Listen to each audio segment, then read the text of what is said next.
Technology has made a big difference in our lives. During these past 50 years, computers have evolved and changed and overall had a big impact on humanity.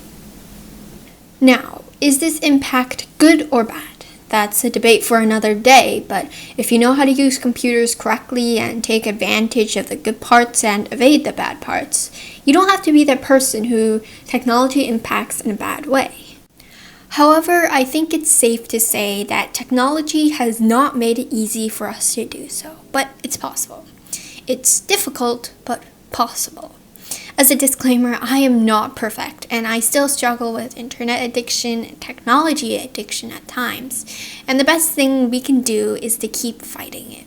And I've been trying out different ways of breaking this addiction. In this video, I will share with you a few ways that you can make technology have the most positive impact and minimal negative impact. Before we jump into this video, don't forget to like and subscribe. It's free, and if you don't like my videos, you can always unsubscribe. Alright, let's get started. First, I will cover a few apps on my iPad that I use. I like to be as selective as possible with the technology as possible, and I'll share with you my selection progress.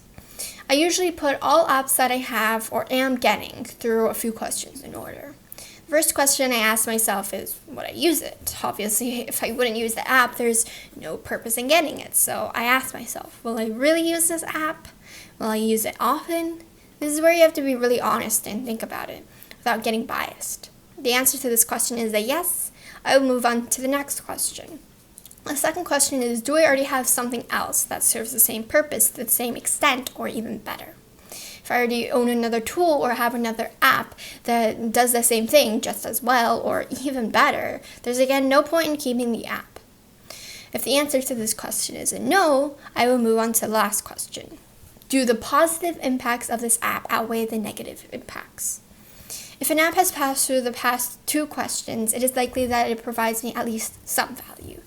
But the question here we have if it's worth it compared to any negative impacts that it brings.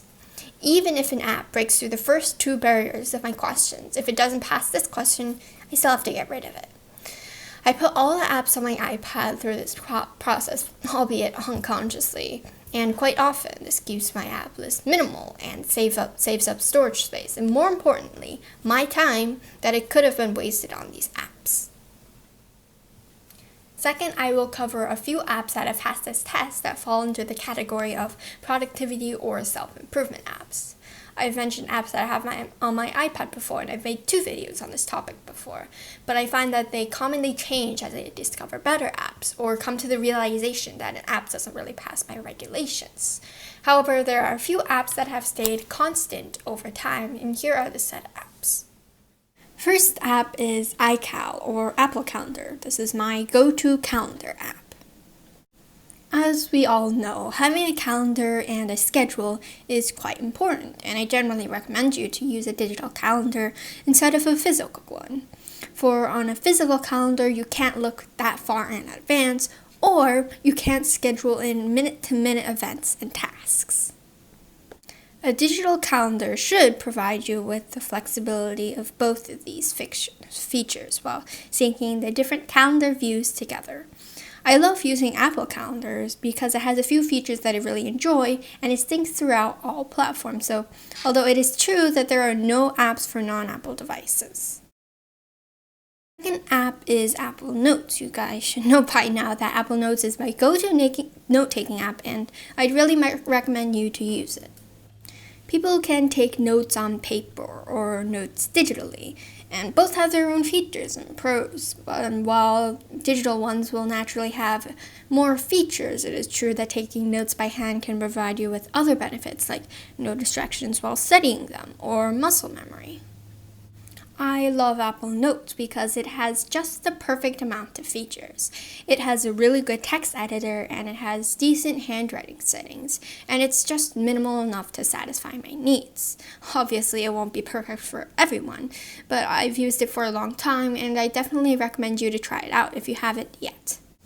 Third app is Tiny Cards. Tiny Cards is my go-to flashcards app. Sure, you can use physical flashcards, but it makes it so much harder to implement spaced repetition. Spaced repetition is essential for storing information in your long-term memory. With physical flashcards, you'll have to use all sorts of organization and scheduling, and it will be very hard to keep track of all your flashcards. With the Tiny Cards app, it automatically keeps track of all of your flashcards and when you should review them next. However, Tiny Cards is sadly shutting down in September, so I've started to move my flashcards over to another app called Anki. Anki is another flashcards app that uses spaced repetition, but I didn't use it before because the app costs a whopping $25 on the App Store, and the web version is really awkward to use on an iPad, which, if you guys didn't know, is my main work device. Fourth app is Duolingo. Duolingo is my go-to language learning app. It's all free with some pro features, and I really love the app. First reason is because it teaches you grammar and gives you lots of practice, which is uncommon even amongst paid language learning apps.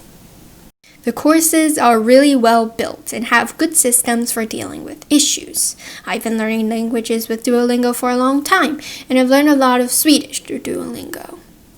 The only problem I have with Duolingo is that it doesn't have enough pronunciation practice, which is really important when learning a language for the purpose of using it to communicate with other people. Fifth app is Libby. Libby is my go-to library app. Especially now during quarantine, I am unable to use the library as much as I'd like to. Anyways, normally I can't go to the library that often because it's rather far from my house, and I usually can't get a car ride while my parents are at work. I would like to use the library more, but even after the pandemic is over, I probably wouldn't be able to spend as much time at the library as I would like to. So I use Libby. While the online library has a much smaller collection of books, it still has enough to satisfy my needs. I can also send books to my Kindle, which is easy to use and portable.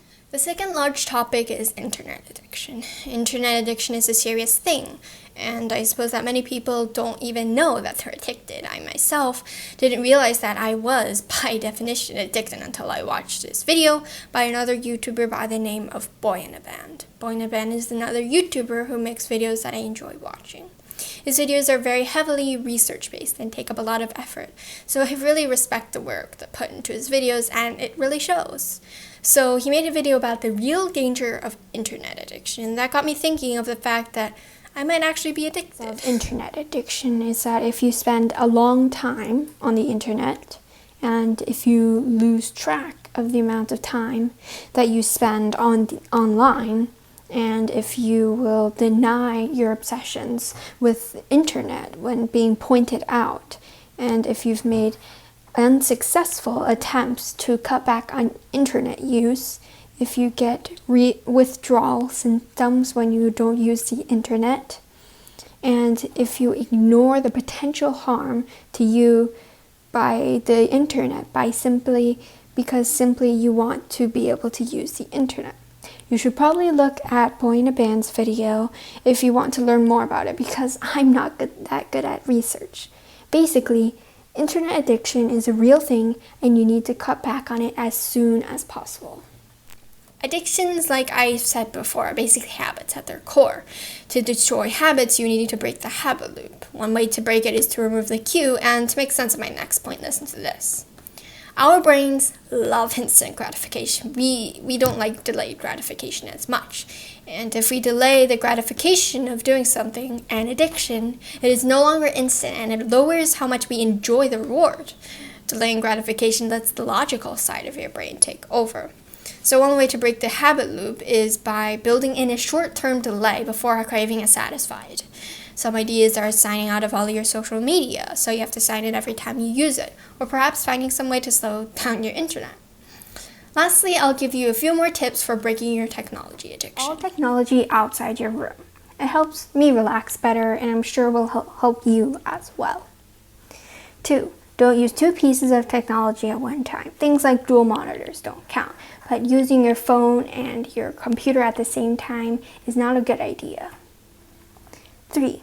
Turn off Raise to Wake on Apple phones. If you see a shiny screen, it'll be more tempting to use it. 4. Sign out of all social media or just delete the apps from your phone.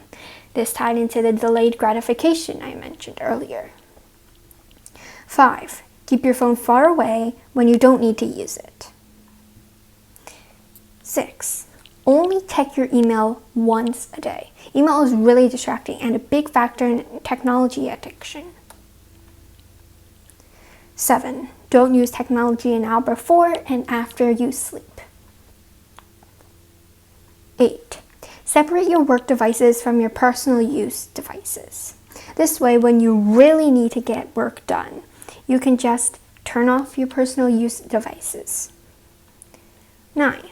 Use the timer when you're using distracting services like social media, YouTube, or messaging platforms. 10. Eliminate most notifications, including emails and messages. Technology addiction is a real thing, and you should take it seriously.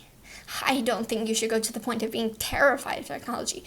No, if you know how to use it correctly, you can eliminate the bad impacts and bring out the better impacts. Best of luck on your journey to break your technology addiction. If you want more videos on this topic, or if you liked the video, definitely hit the like button and subscribe. This tells YouTube that you like my video, and it will promote it to more people, and I can have a bigger impact, which is my main goal with this YouTube channel. Thank you guys for watching, and I'll see you guys in the next video. As always, stay safe, stay healthy, and stay productive. Bye.